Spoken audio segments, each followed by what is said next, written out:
बिस्मिल्लाहिर्रहमानिर्रहीम। शरबत अफसनातीन, जिसको शरबत अफ्तातीन और कौड़ा शरबत भी कहते हैं, ये 5 साल पहले की बात है। एक मरीज़ एज ए मुसफ़ी खून गर्मी के लिए ले गया, उसने पिया। बकर ईद नज़दीक थी तो उसके हमेशा जो है ना, ईद के मौके पर जब वो बड़ा गोश्त खाता तो उसके मसोड़े वर्म कर जाते थे, दांत दर्द करते थे, मुंह भी वर्म कर जाता था। उसको बड़े गोश्त से एलर्जी थी। लेकिन चूंकि उसने शरबत अफ्तातीन कुछ दिन पहले इस्तेमाल किया था, इससे उसको उस साल कुछ भी नहीं हुआ। फिर उसको समझ आ गया कि हर साल जो मुझे दांतों में और मसोड़ों में बड़े गोश्त की वजह से एलर्जी होती है, इसके लिए जो ना बेहतरीन शरबत अफ्तातीन है।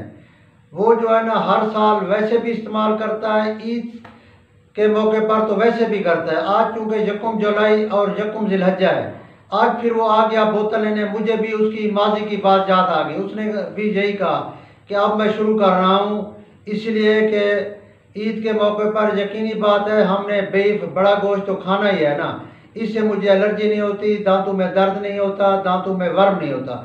ये मेरा तजर्बा है आपके शरबत अफ्तातीन इस्तेमाल करने पर। मैंने कहा चूँकि भाई ये एंटी एलर्जिक है, जहाँ ये जल्दी बीमारियों को फ़ायदा देता है, मुसफ़ी खून है, वहाँ दांतों और मसोड़ों को जो बड़े गोश्त की वजह से एलर्जी है उसको भी फ़ायदा देता है।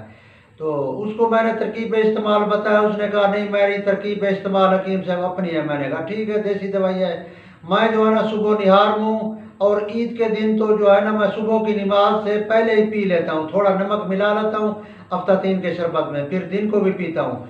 इसलिए मुझे ईद के दिन जितना भी बड़ा गोश्त खाऊं तो आप 5 साल से ना दर्द होता है, ना वर्म होता है, ना मास्फोरा टाइप ऐसे मैल नहीं जमती, वरना मैल जम जाया करती थी और शाम तक ऐसे दर्द और एलर्जी होती थी। इसलिए मेरे भाई जो दांतों की एलर्जी या जो इसकी एलर्जी के मरीज़ हैं, बड़े गोश्त की या छोटे गोश्त का बाद लोगों को एलर्जी हो जाती है, वो शरबत अफ्तातीन इस्तेमाल करें, अभी से शुरू कर दें। वैसे भी नहीं है, गर्मी और एलर्जी के लिए बेहतरीन चीज़ है। इंशाअल्लाह फ़ायदा ही होगा। खुदा हाफ़िज़।